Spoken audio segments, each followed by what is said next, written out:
สวัสดีท่านผู้ชมที่เคารพนำท่านผู้ชมมาติดตามข่าวกีฬาการแข่งขันกีฬาบานบ่วงรายการ 3x3 ลาวไทยเฟรนด์ชิพแมตช์ 2026 เป็นแบบอย่างที่ดีในการเสริมสร้างสายพัวพันมิตรภาพการร่วมมือและพัฒนานักกีฬารายการนี้จัดขึ้นโดยการร่วมมือกันระหว่างสโมสรบานบ่วงเคฮุบและสโมสรอีวาอะคาเดมีจากประเทศไทยเพื่อสร้างโอกาสให้ผู้ฝึกและนักกีฬาได้ทดสอบฝีมือเทคนิคความสามารถและแลกเปลี่ยนบทเรียนประสบการณ์ซึ่งกันและกันทั้งเป็นการสร้างความสามัคคีส่งเสริมการท่องเที่ยวเฉลิมฉลองวันเด็กน้อยสากลวันปลูกต้นไม้แห่งชาติ1มิถุนายนและเปิดสนามกีฬาใหม่เคฮุบคาเฟ่แอนด์สปอร์ตตั้งอยู่บ้านดุงเมืองไซเศรษฐานครหลวงเวียงจันทน์ซึ่งเป็นสนามที่มีมาตรฐานสูงท่านพงษ์ไซอภิระปรากุลวิทยากรและครูฝึกกีฬาบานบ่วงจากประเทศไทยได้กล่าวว่าการแข่งขันครั้งนี้เป็นกิจกรรมที่ดีเพื่อดึงดูดนักกีฬาทั้งลาวและไทยรวมไปถึงนักกีฬาจากประเทศอื่นๆได้มาสัมผัสกับประสบการณ์ใหม่เพื่อพัฒนาฝีมือและได้เพื่อนมิตรใหม่ผลในการตอบรับในการจัดแข่งทีมเข้าร่วมเยอะครับมาจากประเทศไทยประมาณเกือบ30ทีมนะครับแล้วก็มีคนลาวแล้วก็มีชาวต่างชาติมาเข้ามาเล่นกับเราทั้งคนจีนทั้งคนอะไรที่อาศัยอยู่ในประเทศลาวนะครับส่วนกระแสตอบรับจากเพื่อนนักกีฬาต่างๆก็เกือบ100ทีมนะครับเข้ามาพอดีเราปิดรับก่อนเพราะว่ากลัวเวลาจะไม่ทันขอบคุณนะครับทุกท่านที่ร่วมมือร่วมใจกันผู้สนับสนุนทุกท่านที่ให้ความร่วมมือระหว่างไทยและลาวนะครับเราร่วมในกิจกรรมในครั้งนี้ก็ประสบความสำเร็จเป็นที่ตรงกับที่ใจต้องการเลยครับการแข่งขันที่นี้จัดขึ้นระหว่างวันที่29หาวันที่31พฤษภาคม2026โดยมี80กว่าทีมที่มาจาก7ประเทศเข้าร่วมเช่นลาวไทยฟิลิปปินส์อินโดนีเซียจีนมองโกลีและฝรั่งในนี้จากลาวมี49ทีมที่มาจากนครหลวงเวียงจันทน์และแขวงหลวงพระบางจากไทย25ทีมฟิลิปปินส์2ทีมอินโดนีเซีย1ทีมจีน4ทีมมองโกลี2ทีมและฝรั่ง1ทีมแข่งขัน6รุ่นอายุอยู่12ปีทีมผสมอยู่14ปีหญิงชายอยู่16ปีหญิงชายอยู่18ปีหญิงชายรุ่นทั่วไปและรุ่นอายุ40ปีทีมผสมผ่านการแข่งขันนักกีฬาบานบ่วงจากลาวคว้ารางวัลชนะเลิศได้7จาก9รายการคือรุ่นอายุบ่เกิน14ปี16ปีและ18ปีทีมหญิงทีมชายและรุ่นประชาชนทั่วไปรู้สึกดีใจหลายย้อนว่า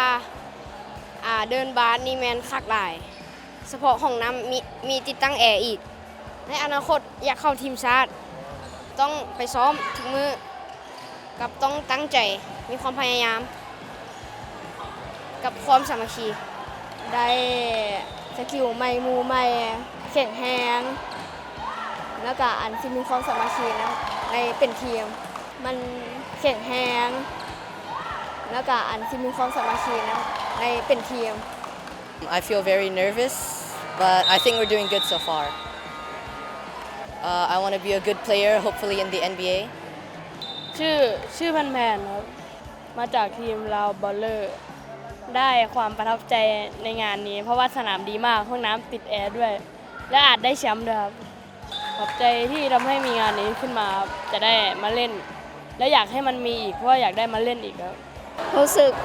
ดีและการรู้สึกดีรู้สึกประทับใจจะสู้แล้วก็อีกได้เต็มที่ที่จะเอาแชมป์มาได้ต้องลิ้นกีฬาหลายๆเพื่อให้สุขภาพแข็งแรงบ่ยุ่งกับสารเสพติดน้องก็อยากให้หมู่เพื่อนทุกคนแล้วก็คนออมข้างได้หันมาเล่นกีฬาแทนที่จะใช้เวลาว่างเล่นโทรศัพท์หรือว่าหลีกเลี่ยงสิ่งเสพติดไปในตัวพร้อมออกกีฬาออกกำลังกายโดยเล่นกีฬาหลายๆกีฬามีในระหว่างในการแข่งขันในมื้อนี้เขาก็มีความรู้สึกว่าม่วนหลายและเดินได้มาตรฐานเดินดีและเขาก็อยากให้งานแนวนี้มีไปเรื่อยๆเพราะมันเป็นการสนับสนุนให้นักกีฬารุ่นใหม่ๆเติบโตขึ้นเฮ็ดให้แบบนักกีฬามีเจอหน้าใหม่หลายคนแล้วก็มีประสบการณ์หลายขึ้นเก่งขึ้นอย่างนี้แหละโดยเข้าใจอยากให้จัดขึ้นตลอดเลยแบบทุกๆปีก็ได้เพราะว่ามันม่วนแฮงในการแข่งขันงานนี้พวกน้องรู้สึกตื่นเต้นและม่วนซื่อหลายและขอขอบใจผู้จัดงานที่จัดงานนี้ขึ้นมาเพราะงานนี้แบบเป็น เปิดประสบการณ์ใหม่ที่ได้มาแข่งเดินในโฮมที่งามและดีขนาดนี้มาก่อนมาร่วมงานครั้งนี้เขาก็รู้สึกดีใจมากเพราะว่าทุกครั้งที่มาบ้านก็รู้สึกดีใจแล้วก็ได้มาแข่งงานอันนี้ก็แห่งดีใจกว่าเก่าได้ลิ้นนำทีมได้ลิ้นนำไอแล้วมูทุกเชือก็ดีใจแล้วก็งานเคฮูเขาก็ไม่ได้คิดว่ามันชิมินเดินมาตรฐานดีขนาดนี้เขาก็ว่าเดินนี้มันดีไล่ห้องน้ำก็ดีเขาก็ว่าคาดบ้างก็ต้องได้แชมป์อยู่แล้วมาทุกงานก็เขาก็ลิ้นเต็มที่ให้ลงมาบางแมนครับสโมสรคนที่มู่เพื่อนที่บ่ได้มาในครั้งนี้ก็งานหน้าก็ให้มาแข่งกันเพราะว่าเขาก็เดินนี้เป็นเดินมาตรฐานไล่แล้วก็มันบรรยากาศดีสำหรับงานนี้ในคนเขาก็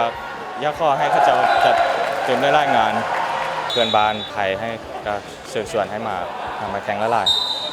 สนุกครับสนามดีเลยครับก็รู้สึกดีครับรู้สึกสนุกสนามดีครับห้องน้ำมีแอร์ด้วยแล้วก็วันนี้ก็หวังว่าจะได้เป็นแชมป์ครับขอบใจที่ทำจัดงานดีๆครับแล้วก็ขอบคุณสปอนเซอร์ครับที่ทำให้มีทุนจัดงานนี้ครับว่าสนามดีครับห้องน้ำดีมากเลยครับชอบที่นี่ครับอยากให้ทุกคนมาฝึกเล่นบาสกับพวกเราครับจะได้แข่งขันทั่วประเทศด้วยกันครับยินดีครับยินดีมากที่ได้มาสนุกด้วยกันที่นี่นะครับพี่อั๋นโค้ชอั๋นอุดรเราเนี่ยครับเป็นคนเชิญมาเพื่อมาสนุกด้วยกันนะครับสนามดีมากห้องน้ำดี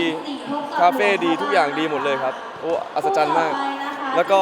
สิ่งที่ชอบที่สุดคือมีพนักงานดูแลความสะอาดพื้นสนามให้เด็กๆตลอดป้องกันไม่ให้เด็กๆลื่นเกิดอุบัติเหตุนั่นคือสิ่งที่ดีที่สุดครับมาทุกรุ่นเลยครับ12 14 16 18แล้วก็อาวุโสผู้ใหญ่โค้ชเองก็เล่นเองด้วยรู้สึกว่าอยากให้ประชาชนลาวแล้วก็เยาวชนลาวเนี่ยตื่นตัวกับกิจกรรมบาสมากขึ้นนะครับอย่างที่เห็นนี้ทีม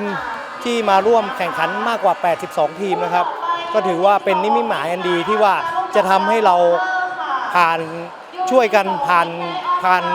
อุปสรรคทุกอย่างด้วยกันนะครับขอขอบใจเจ้าภาพที่จัดกิจกรรมดีๆอย่างซี่เนาะแล้วขอให้เพิ่นได้จัดจังซี่เรื่อยๆทุกปี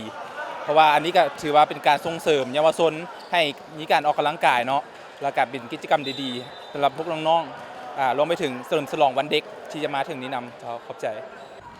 ตลอดการแข่งขันของงานเทื่อนี้เห็นได้ถึงความมุ่งมั่นความมนอดทนและความมีน้ำใจนักกีฬา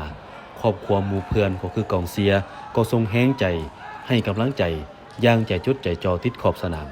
แน่นอนกฎเกณฑ์กีฬามีผู้ที่สมหวังและผิดหวังแต่สิ่งที่สำคัญคือการได้แสดงความสามารถของตนอย่างเต็มที่เก็บเอาจุดดีข้อคงข้างนำไปปรับปรุงและพัฒนาต่อไปให้ดีขึ้นกว่าเก่า